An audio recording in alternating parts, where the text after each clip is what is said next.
So here is a quick example of how we represent a molecule as a graph.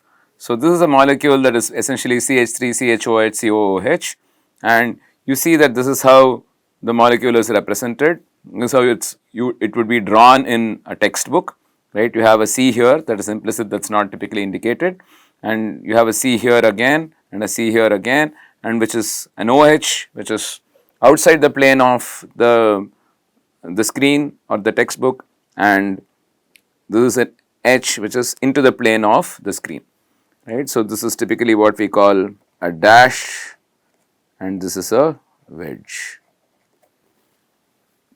Okay. And here you have the same thing converted to a graph. So you have a C single bond H, C single bond H, C single bond H, C wedge OH. So these are edge labels that capture these things, and so on. And we basically identify the subgraph that is removed in this fashion. So there is a particular part of the molecule that goes away, and we also identify the reaction signature, which is the neighbourhood of this particular node, and there is a different subgraph that is added, and so on, right. So essentially a CnH2 becomes a COH here, and this is what is captured by our method.